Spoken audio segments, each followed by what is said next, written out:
네, 맞습니다. 8월 4일 강의입니다. 지난번에 수정작 하나 했죠? 이거는 수정작 두 번째 작품입니다. 근데 이렇게 수정작들 안 내서 어떡해요? 지금 게시판에 올려져 있듯이 그 수강생 작품 게시판에 보면은 작품 3개가 올라가 있어요. 이거는 수정작이 아니고 신작들입니다. 2차 과제 새로 내신 것들이에요. 다음 주부터 그거 할 거니까 좀 미리미리 좀 읽어 다운받아서 읽도록 하십시오. 자, 오늘은 수정작 중에 두 번째 올라온다. 지난번 작품에서도 여러분 느끼셨겠지만 초고하고 수정작하고 이렇게 견줘서 읽어보면은 역시 수정작이 어디라고 딱 꼬집기는 좀 힘들 수도 있겠지만 수정작을 읽고 아니 저 초고를 읽고 수정작을 읽으면은 수정작이 조금 부드럽게 읽혀요. 그게 뭐냐면은 그 토론 과정을 거치면서 또 강의 내용을 참고해가지고 나름대로 다듬었다는 거죠. 그러니까 문장도 다듬고 구성도 좀 바꾸고 그러니까 아무래도 좀 부드럽게 읽히죠. 근데 문제는 뭐냐면은 초고를 읽고 그 초고를 알고 있는 사람들은 수정작을 읽을 적에 진짜 재미없어요. 왜? 알고 있으니까. 이거 뭐 소설은 서사문학이잖아요. 이야기문학인데 이게 어떤 이야기인지 그 이야기의 중심, 핵심적인 사건들 그걸 이미 알고 있단 말이에요. 그러니까 알고 있는 상태에서 읽으니까 재미가 반감이 됩니다. 그래서 수정작 이렇게 감상 써내신 거 보면은 그런 부분이 나타나요. 읽기는 부드러운데 뭔가 좀 지루하고 늘어지는 것 같고 그런 느낌을 받게 되죠. 전 지난번에 저 말씀드렸듯이 이거 우리 초고잖아요. 여기 초고고 수정인 거또 따르고 똑같은 크기로 편집을 했어요. 그래가지고 이렇게 견줘보는 게 이렇게 두 개 견줘서 어느 단어를 뺐나, 어느 문장을 수정했나, 어떻게 단락이 이동을 했는가 그걸 정확하게 이렇게 세밀하게 좀 관찰을 하면서 읽습니다. 저는 왜 강의를 하는 입장이니까 그럴 수밖에 없죠. 여러분들이 그냥 눈으로 읽어도 돼요.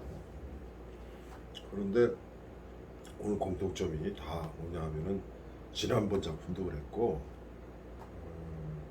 이번 작품도 그렇고 특히 이번 작품의 경우 저 나중에 뭐 결론적으로 말씀드리겠지만 저 개인적으로 생각으로는 이 올라온다라는 이 작품 수정은 지난번에 초고에서도 얘기를 했지만 장점 그대로 남겨두고 단점으로 지적된 것을 많이 수정을 했어요. 그래서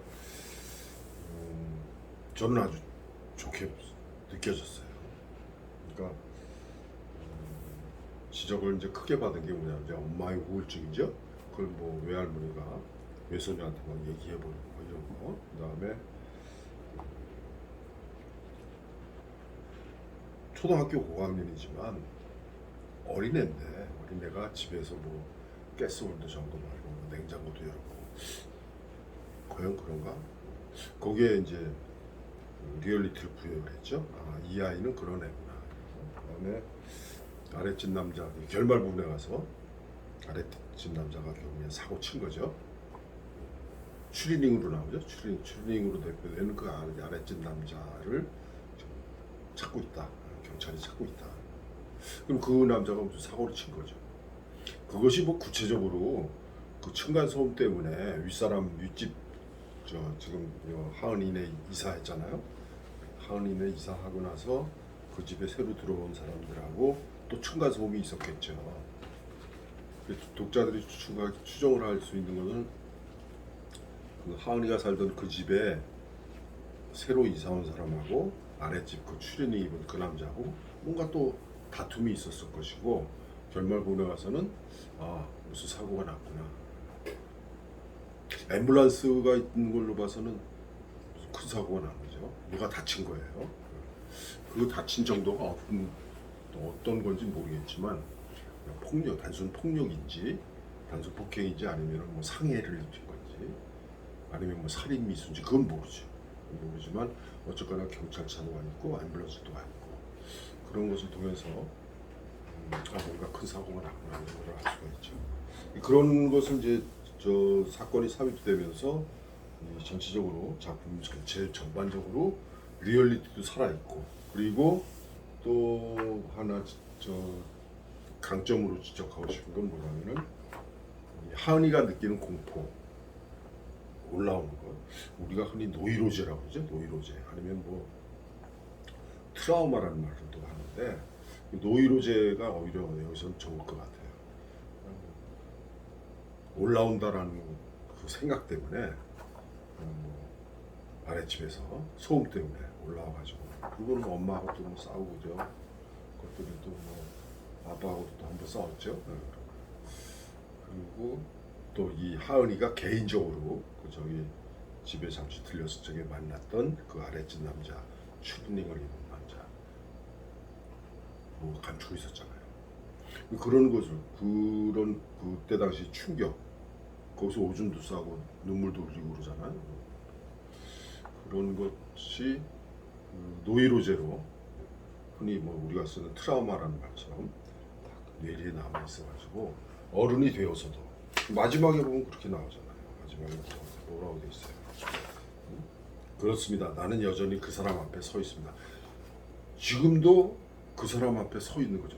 그러니까 그때 그 사람 앞에 어떤 충격 때문에 겁에 질려가지고 오줌 싸고 눈물 흘렸던 그 충격이 아직도 남아 있는 거예요. 이 사람이 이 하은이라는 아이한테.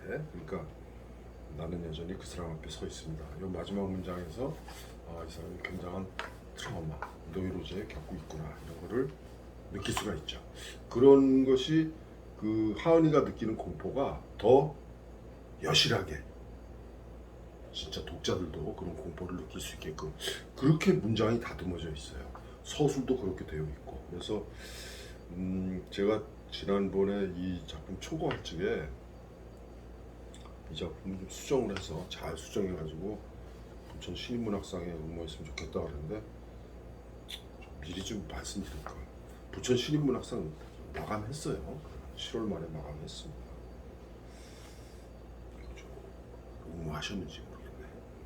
여러분들 중에 혹시 응모한 사람이 있는지 모르겠어요. 응모했다고 해서 제가 도움 하나도 못 줍니다.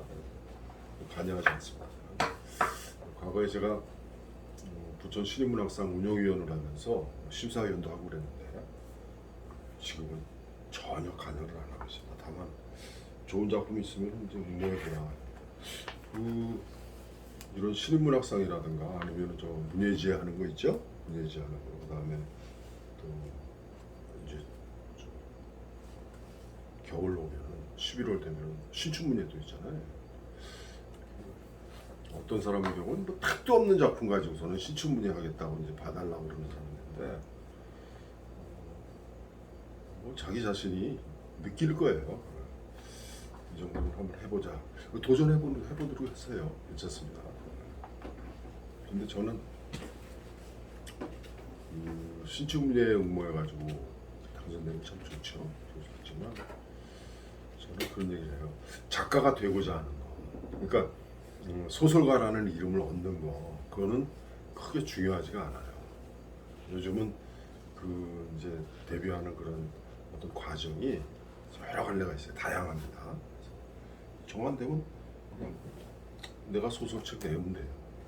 물론 자비 출판이 힘들겠지만 꼭 무슨 어떤 상을 받아서 신춘문예라든가 뭐 신인상이라든가 이런 상을 받아서 데뷔하는 경우도 있지만 요즘은 그 외에도 또 많은 경우가 있어요. 여러 가지 길이 있습니다. 저는 문예지의 신인상을 받으면서 나왔어요. 문예지의 신인상을 받으면서 나와가지고 저를 낳아준 소설가라는 이름을 붙여준 그 문예지가 저 나오고 나서 얼마 안 있다가 망해버렸어요. 다른데 팔렸어요. 또 그런 고충도 있었는데 이제 오래 지나면서 생각해 보니까 저 소설창작 강의하면서 수강생들한테 꼭 그런 얘기를 합니다. 작가가 되려고 하는 거에 너무 서두르지 마세요. 난 소설가가 돼야지. 소설가라는 이름을 빨리 얻어야지. 시도 마찬가지다. 시인이나 수필가 어서 빨리 시인이 돼야지. 어서 빨리 수필가가 돼야지. 별로 중요하지 않습니다. 제 경험이에요. 낭중지추라는 말 아시죠? 호주머니에 있는 송곳. 호주머니에 송곳을 호주머니에 감췄지만 송곳은 뾰족하잖아요. 그러니까 삐집고 나오죠. 그럼 결국 뭐예요? 재능이 있는 사람은 눈에 띄게 됩니다. 그러니까 여러분들이 소설 쓴 것이 작품이 이렇게 점점 좋아지고 그렇게 몇 번 쓰다가 게시판에 이렇게 여러 기회가 있을 거 아니에요? 그렇게 하면은 눈에 띄어요. 여러분들 작품 중에서 제가 눈에 띄어서 이 정도면 작가다. 그럼 저라도 나서서 거기다 연락합니다. 걱정하지 마시고. 그렇게 한 적도 있어요. 자, 정수현님이 발제를 맡아주셨는데 정수현님 아주 깔끔하게 잘 해주셨어요. 제가 이렇게 딱 믿고 맡기니까 줄거리 딱 요약을 해주셨고 그 다음에 등장인물을 엄마, 나, 아빠, 그 다음에 하성이 동생이죠. 그리고 외할머니, 외할아버지, 아랫집 검은 추리닝. 여기서 지금 이름이 안 나오죠. 아랫집 남자 검은 추리닝. 여기 지금 정수현님은 정신이 온전치 못한 이유. 정신이 온전치 못한 건지 그건 모르겠지만 아무튼 조금 소리에 소음에 예민하다 할까? 아니면은 이 사람도 무슨 어떤 정신적인 그런 문제가 있는 사람이죠. 그 다음에 아파트 사람도 상담소 선생님이 이렇게 봤어요. 구성하고 표현해서 표현이 세련되었다. 무서워하는 아이의 마음을 잘 표현했다. 그렇죠. 여기서 표현이 세련되었다는 것은 뭐냐면은 제가 아까 말씀드렸듯이 저는 여러분들은 어떻게 읽을지 모르지만 저는 이렇게 딱 옆에다 대놓고 견줘 보거든요. 견줘서 읽어보면은 문장 고친 것, 그 다음에 조금 긴 문장을 둘러 나눈 것, 뭐 이렇게 그런 거를 파악을 할 수가 있어요. 예를 들어서 비근한 예로 초고에는 이맘때의 엄마는 종종 죄인이 됩니다. 이랬단 말이에요. 그런데 수정작에서는 우리 엄마는 죄인입니다. 이맘때는 늘상 그렇습니다. 이렇게 두 문장으로 나눴어요. 두 문장으로 나눈 것이 화자를 정확하게 우리가 알 수가 있고 독자들 입장에서는 화자가 정확하게 드러나고 그리고 또 뭐예요? 부드럽죠. 여기 지금 저 정수현님이 얘기해놨듯이 표현이 세련되어 있습니다. 그게 뭐냐면은 긴 문장은 나누고 그리고 짧은 문장하고 긴 문장을 이렇게 섞어서 잘 표현해 놨기 때문에 여기 57쪽하고 59쪽, 62쪽에 그 좋은 표현들을 이렇게 또 지적을 해놨어요. 그래서 엄마는 액체 괴물이 되었다. 그다음에 헨젤과 그레텔 얘기 나왔죠. 이 헨젤과 그레텔은 지난번에도 얘기했는데 엄마가 총상을 입은 것처럼 뾰족뾰족한 이빨로 깨물고 씹고 아랫집 그 남자 그 사람의 잔인한 그러니까 하은이가 느끼기엔 그 사람이 그렇게 느껴졌던 거예요. 그거를 이렇게 잘 표현해놨죠. 그다음에 발바닥이 서늘한 느낌이 든다. 최대한 나의 존재를 작게 만들고 싶다. 이게 뭐냐면 실감나죠. 왜? 올라온다 라는 노이로제의 트라우마 이것 때문에 자꾸 웅크려드는 거예요. 그 남자하고 검은 추리닝 그 남자하고 마주친 적 있잖아요. 그리고 그때 당시에 지금 이 서술하는 이때보다는 더 어렸지만 어쨌거나 충격을 받아가지고 오줌도 치리고 눈물도 흘리고 그것이 최대한 나의 존재를 작게 만들고 싶다는 이런 마음이 독자가 느끼기에 실감나는 거죠. 그리고 참신하다는 말을 썼어요. 그 다음에 원래 주인공이 어떤 어린이였는지 설명이 조금 더 있으면 좋겠다 그랬는데 수연님은 왜 이렇게 느꼈을까? 라고 저는 생각을 했어요. 왜 그러냐면은 원래 주인공이 어떤 어린이였는지는 대략 나와 있는데 뭘 더 궁금해 하셨을까? 그런 생각이 들었습니다. 그 다음에 심리 묘사가 뛰어나다. 심리 묘사. 그렇죠. 그 1인칭 주인공이 어떤 과정을 거치면서 그런 노이로제, 트라우마 이걸 겪게 되는지 그리고 그것이 그 트라우마가 아직까지 남아 있는지 그거를 아주 과정을 밟아서 잘 써놨어요. 그리고 중간에 이제 불안이죠, 심리 불안이죠. 정신과 치료를 받게 되는데 그 정신과 상담 선생님하고도 얘기하면서 그 어린아이의 어떤 모습이 잘 드러나죠. 1차 때 작품과 비슷하긴 하지만 더 세련되어졌다. 그렇습니다. 여기 저 표현이 세련되었다는 말 그대로 세련되었어요. 점점 더 옥죄어오는 공포가 잘 표현됐다. 그렇죠. 그렇게 되어 있습니다. 그게 왜 그러냐면은 우리가 초고를 봤을 적에 지난번에 토론했듯이 초고에서 느끼는 이게 왜 이러지? 라고 하는 게 없어졌어요.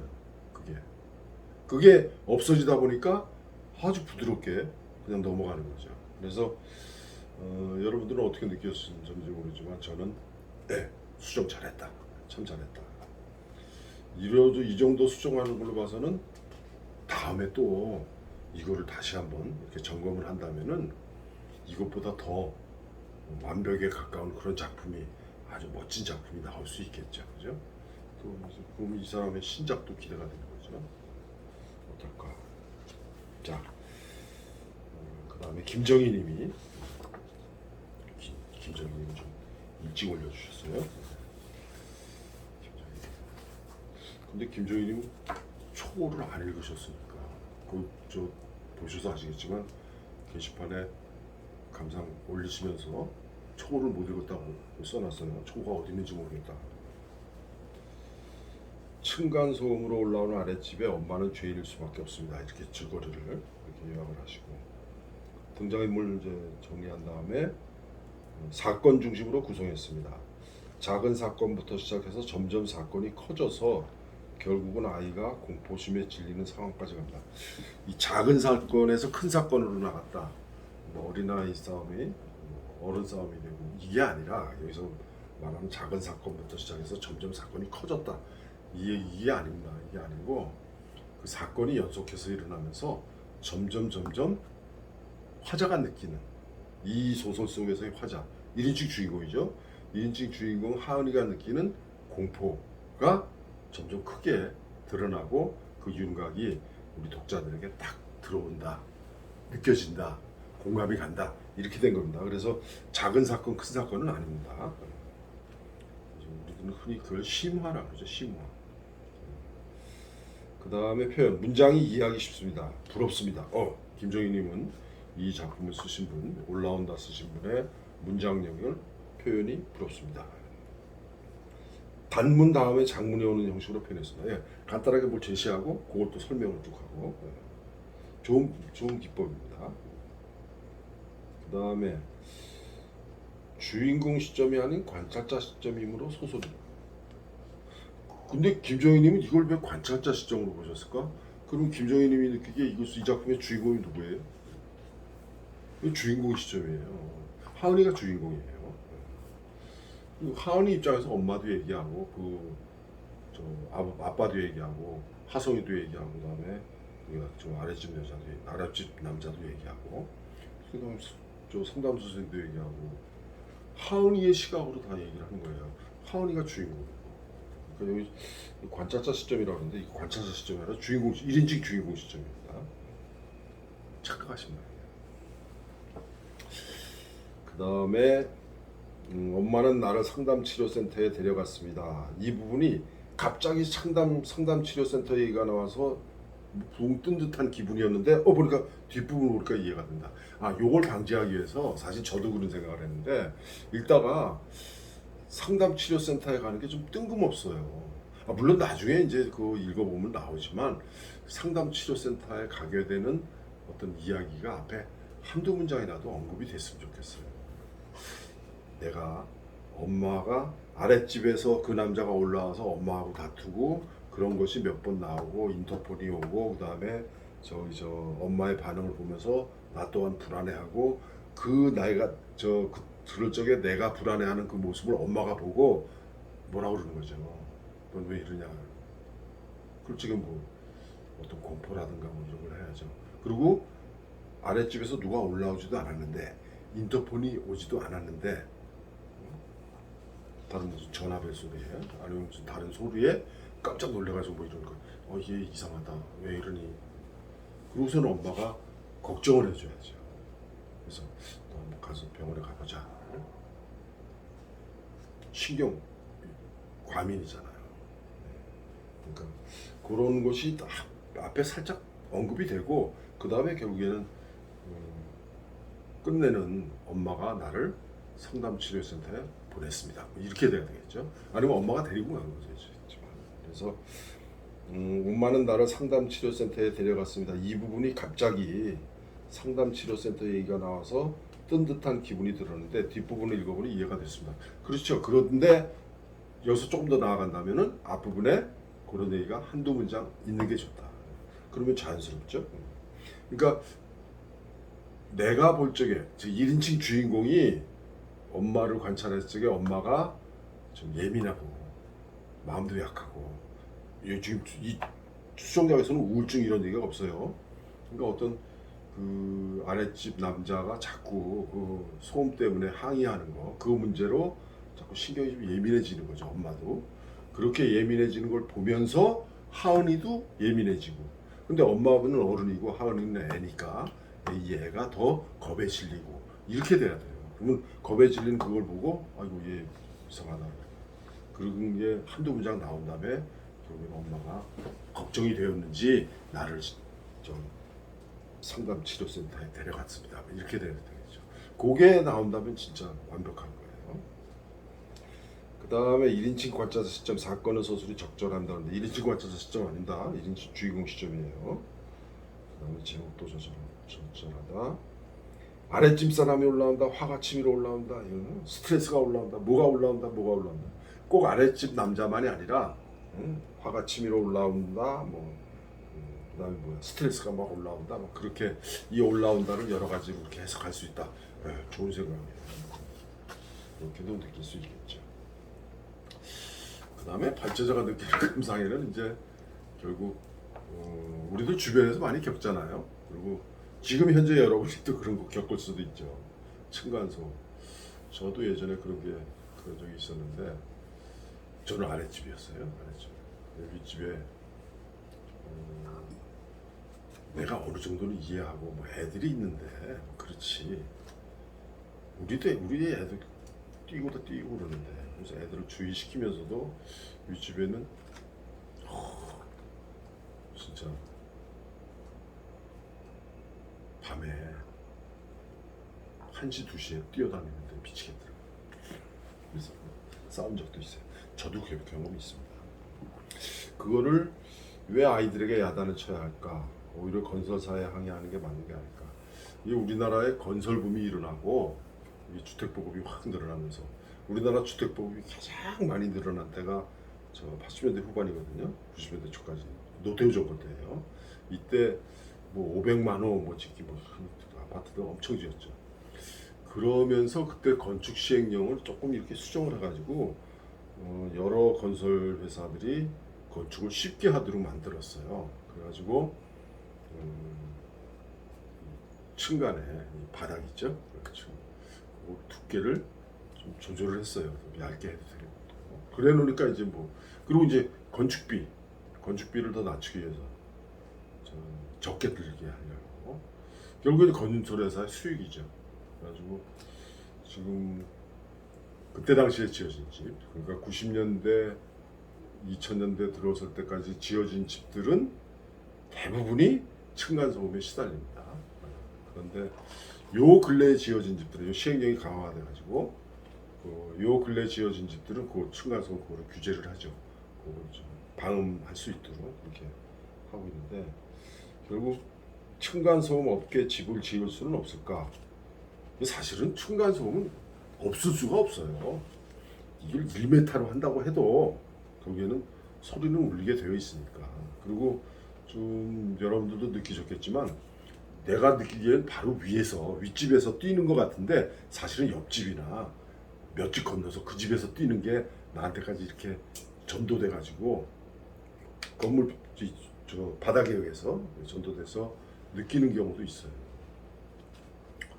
바로 윗집에서 피아노 치는 줄 알았더니 그 윗집에서 피아노 치더라고. 그런 경우도 있어요. 그래서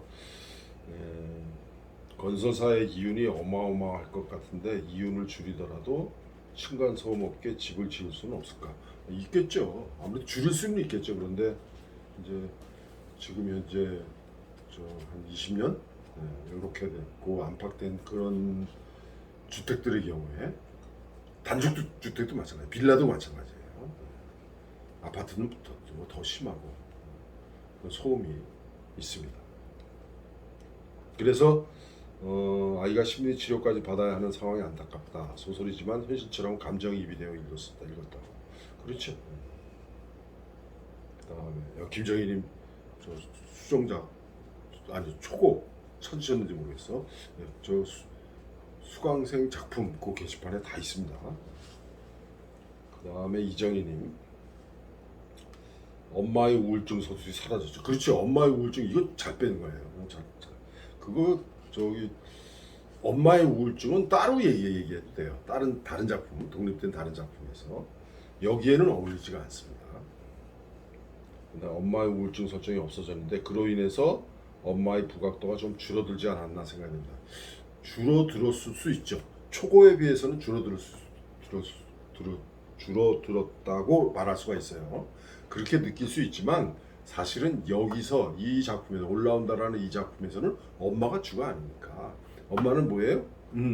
소음 때문에 아랫집에서 연락이 오고 인터폰이 오고 아랫집에서 남자가 올라오고 그렇게 옥신각신하면서 엄마가 느끼는 어떤 불안, 예민한 이런 거죠. 그걸 보고 더욱 더 예민하고 신경 과민이 되는 하은이 이렇게 되는 거예요. 그러니까 하은이가 주인공이니까. 그래서 엄마는 하은이도 공통적으로 느끼는 거지만 엄마를 통해서 더 크게 느껴지는 거죠. 그래서 엄마의 부각도가 줄어들지 않았나. 줄어들어야 됩니다. 그 다음에 하은이가 혼자 집에 돌아왔을 때 집안을 살피는 행동에 어떤 그 정당성을 부여했죠. 얘는 이런 애다. 결말 부분이 살짝 바뀌었어요. 아랫집 사람에 대한 공포가 전보다 더 크게 느껴졌다. 그렇죠. 왜냐하면 앰뷸런스 와 있죠, 경찰차 와 있죠. 그리고 들리는 말은 마을 사람들 하는 말은 아파트 주민들 하는 얘기가 추린이 뭐 찾고 있다 그러니까 큰 사고가 났구나. 폭력인지 상해인지 살인미수인지 그건 몰라요. 그건 모르지만 뭔가 큰 일이 났어. 앰뷸런스가 와 있는 걸로 봐서. 그 다음에 감상에다가 이렇게 써놨어요. 부모 자식 간의 단절이 최종적인 문제라고 생각합니다. 이정희님은 왜 이런 생각을 하셨을까? 부모 자식 간의 단절? 부모 자식 간의 단절이 이 작품에 나오나요? 그걸 난 별로 크게 못 느꼈는데 이정희님은 왜 이렇게 느끼셨는지 모르겠어.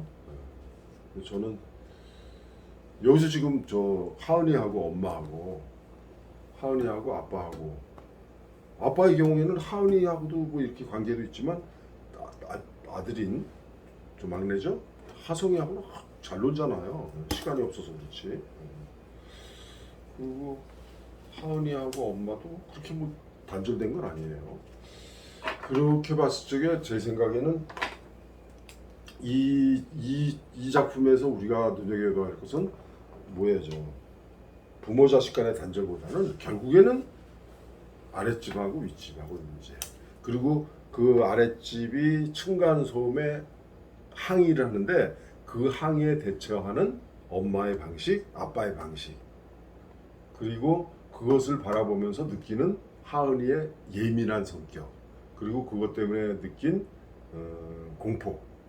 그리고 누구야 혼자 만났을 적에 충격. 이게 주가 되기 때문에 부모 자식 간의 단절 이 얘기는 좀 아니라고 봐요. 근데 이정희님은 왜 이렇게 느끼셨는지 모르겠어요. 그 다음에 김재영님, 군데군데 문장을 수정하여 더 간결해서 문장 수정 많이 했어요.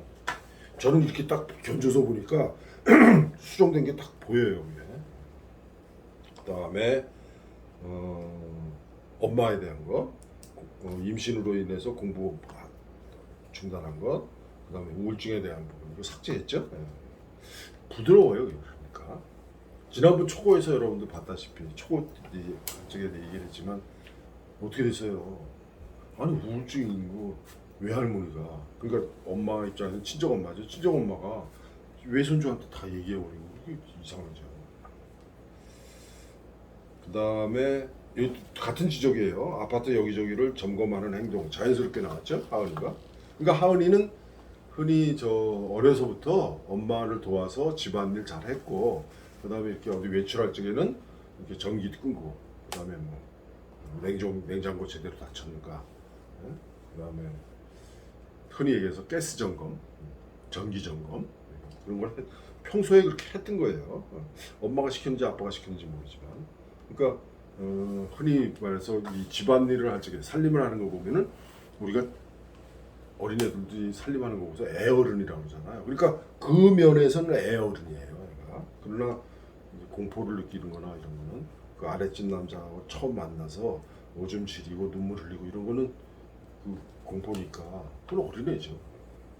그러니까 어린애로서의 어떤 모습, 그리고 집안일을 이렇게 그 뭐라 그러나 외출할 적에 이렇게 정리하는 그런 모습에서는 애어른과 같은 그런 모습을 볼 수가 있죠. 그러니까 읽으면서 고개 끄덕이게 되는 거예요, 수정장에서는. 그다음에 62쪽에 사람이 다치거나 죽었을지도 모른다는 추측을 할 수 있게. 그러니까 독자들이 추정을 할 수 있게 해준 거예요. 아, 이렇게 됐구나. 그 다음 64쪽에는 이 어떤 단어가 반복되죠. 무섭다는 단어가. 그래서 하은이가 느끼는 공포심이 마침내 입 밖으로 터져 나오는 듯한 그런 느낌을 줘요. 그리고 64쪽에 또 있죠. 나가 지금도 계속 공포에 시달리고 있는 점을 잘 표현해 놨어요. 그렇죠. 마지막 문장도 또 거기 한 수 더 보태는 거죠. 그러니까 더 나가 느끼는, 하은이가 느끼는 공포, 이게 더 독자들한테 더 다가가게 돼요. 그 부분에서 독자도 공감을 하게 됩니다. 아빠가 집에 들어오는 날도 별로 없는데 엄마랑 마주치면 늘상 싸우기만 한다는 부분은 여전히 의문이다. 요것도 좀 고개가 갸웃해져요. 그런데 하은이라고 하는 어린이의 어린아이 입장에서 봤을 적에 엄마 아빠가 이렇게 재밌게 그냥 아무 일 없이 평탄하게 지난 날은 별로 기억이 안 나고, 아빠가 저 출장이 잦은데 집에 들어온 날이 별로 없는데 어쩌다가 집에 들어오면 꼭 엄마하고 싸우는 거, 그것만 기억하게 된 거죠. 그렇게 저는 좋게 이해를 하고 넘어가면서도 요 지적은 타당한 겁니다. 지금 김재영님이 지적하고 이건 타당한 거예요. 왜 늘상 싸우기만 한다는 걸까?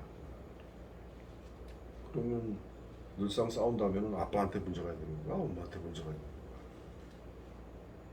아빠도 좀 다혈질이죠? 어려집에서 올라오니까 뭐 애들이 그럴 수도 있지, 당신은 애 안 키우냐고 이런 식으로. 그다음에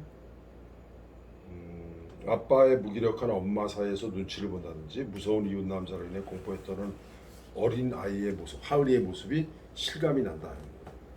결국 수정 잘했다, 그런 얘기. 황선홍님 일찍 좀 올려주세요. 황선홍님 오늘 지금 화요일 저녁인데, 화요일 오후인데 화요일에 올리셨어요. 좀 바쁩니다. 프린트해야지, 정리해야지, 편집 새로 해가지고 프린트해서 읽어보고 준비하려면 저한테도 공부할 시간 좀 주세요. 그 다음에 특별히 어딜 수정해야겠다는 부분은 없다. 황선우님이 자꾸 안 좋게 본 거야. 특별히 어딜 수정해야 된다는 부분은 없다. 그 다음에 여기죠. 등장인물이 어떤 사람인지 유추할 수 있는 행동들을 잘, 그렇죠. 늙고 빼고. 인터폰이 오면 엄마가 보이는 반응, 엄마 아빠의 싸움, 아빠랑 아랫집 사람과의 싸움, 아이를 위협하는 아랫집 사람 행동, 집에 들어가서도 꼼꼼하게 체크하는 하은이의 모습, 이게 잘 나타났지. 그러니까 초고에 비해서는 부드러워요. 자연스러워요. 흔히 얘기해서 개연성, 리얼리티가 살아있어요. 그렇게 수정을 한 거예요. 그래서 수정 참 잘했다. 그 다음에 사건 서술하는 것도 하은이의 눈높이에 맞게 그렇게 서술하고 있고, 하은이가 아랫집 사람 만나서 느낀 공포도 잘 드러나 있어요. 그 그다음에 제목은 읽으면서 아랫집 사람이 올라오는 장면이 상상이 되기도 하고 그런 모습이 잘 드러나 있어 제목도 적절하다. 그리고 기타 발제자가 느낀 감상. 처음 낸 작품에서는 엄마인 자신이 하는 이야기라고 생각했는데 읽다 보니까 아니었어요. 그런데 수정작에서는 첫 문장이 우리 엄마는 죄인입니다. 우리 엄마는 죄인입니다. 그럼 화자가 누구야? 딸이죠. 하은이죠. 분명하게 알 수 있습니다. 그 다음에 요 표현 좋죠? 시동 걸린 저 똥꼬집이 전기 코드 뽑도 바로 멈출 것 같지는 않습니다. 전기 코드 딱 보면 전기 딱 끊어지잖아요. 그것처럼 우리 저 하성이가 고집 부리는 거 저게 딱 멈춰지진 않는다. 그런 표현을 이렇게 참신한 표현이죠. 그 다음에 여기 그 눈물이 흘러내리는 장면과 오줌을 싼 행동이 하나로 읽혔다. 눈물이 자꾸만 뺨을 타고 내려와 목을 적시고 내 몸을 적십니다. 내 다리를 적시고 내 발밑을 적셔. 이렇게 이런 문장이 나오는데 그 부분인데 그 오줌 싼 거하고 그 다음에 눈물 흘리는 거하고 이게 겹쳐져서 오버랩돼서 보인다. 그거 맞아. 제대로 읽으신 겁니다. 그렇게 읽으면 됩니다. 경찰들이 검은 추리닝 입은 사람을 찾는다는 것 내용이 추가가 되면서 아파트에서 일어난 사건이 아랫집 사람과 연관이 있다고. 리얼리티, 개연성을 부여해 놓은 거죠. 그래서 이 사람 결국엔 사고 쳤구나. 그러면 이 사람이 결국 사고 쳤구나라는 거는 뭐예요? 결국 그 전에 있었던 하은이가 그 사람하고 딱 집에 문제집까지로 왔다가 그 사람 만나가지고 집에 누구 있냐? 없어요.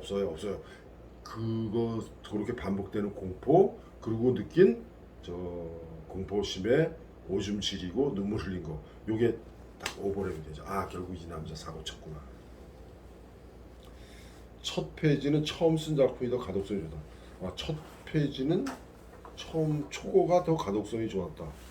그렇게 느꼈어요. 황선홍님은 그렇게 느끼신 거야. 수정작을 읽는데 이야기가 늘어진다는 느낌. 이거 아까 다 얘기했죠. 이게 왜 그러냐면은 황선홍님은 초고를 읽었잖아. 그러니까 초고를 읽었기 때문에 사건이 어떻게 전개되는지 알아요. 그러니까 수정작을 읽으면서는 초고를 읽은 기억 때문에 사건이 어떻게 연결된다는 것을 알고 있기 때문에 이야기가 늘어진다는 느낌을 받아요. 그렇습니다. 요거는 저 황선홍님이 잘못 읽은 게 아닙니다. 일반적으로 수정작을 이렇게 읽어보라 그러면은 초고에 비해서 어떤 경우는 이야기가 들어진다, 재미가 없다 이런 반응이 나와요. 그럴 수밖에 없습니다. 왜? 한 번 읽은 걸 또 읽은 것처럼 느끼니까 그렇게 된 거예요. 단락이 두세 줄 혹은 한 줄로 끝나는 부분이 많아서인지는 모르겠다는 생각이 든다. 황선홍님은 이건 뭐하고 헷갈리신 것 같아. 두세 줄 혹은 한 줄로 끝나는 단락이 여기 많이 없습니다. 제가 아는데. 그리고 아마 이런 걸 말씀하신 것 같아요. 다 들린답니다. 우리 집 소리가. 미치겠답니다. 머리가 지끈거려서. 요런 거. 그 다음에 그 모습을 보고 있자면 나는 마음이 좋지 않습니다. 요런 부분 때문에 이야기가 늘어지는 건 아니죠. 요거는 한 문장 가지고서는 한 행 가지고 한 단락을 만드는 거 요런 거는 속도감이 있어요. 긴장감을 나타낼 적에 아주 좋아요. 한 문장씩 행을 바꾸는 거죠. 근데 요즘 인터넷으로 게시판에다가 글 쓰는 사람들 보면 한 문장 쓰고 엔터 치고 한 문장 쓰고 엔터 치고 그거 별로 안 좋은 겁니다. 여러분 쓸 적에 그렇게 하시면 안 돼요. 그런데 소설에서 소설 기법 한 문장 이렇게 나오는 거 짧은 문장 긴박감이 주죠. 그래서 긴장하게 됩니다. 그리고 수정작을 했기 때문에 더군다나 또 수정을 뭐라 그럴까 이렇게 얘기하면 어떨까 싶어요. 참 맛깔스럽게 깔끔하게 수정을 해주셨기 때문에 너무 길게 얘기할 게 없습니다. 그래서 오늘은 영상 하나로 끝냅니다. 쓴 것도 없어요. 다음 주 8월 11일 2차 과제작 중에 첫 번째 작품 그 노인의 방입니다. 그 노인의 방. 그 노인은 누구고 방이 어떻게 생겼는지 요거를 우리 김정희님이 맡아주셨으면 좋겠어. 발제를 제가 임으로 지정했습니다. 그 노인의 방 다음 주입니다. 김정희님이 받지 나머지 분들은 감사도 다 올리시고 수정자가 안 내신 분들 내셔야 돼요. 또 신자가 안 내신 분들 내셔야 돼요. 그래야 계속 수업이 이어지죠. 자, 오늘은 요거 영상 하나로 끝내겠습니다. 네, 수고하셨어요.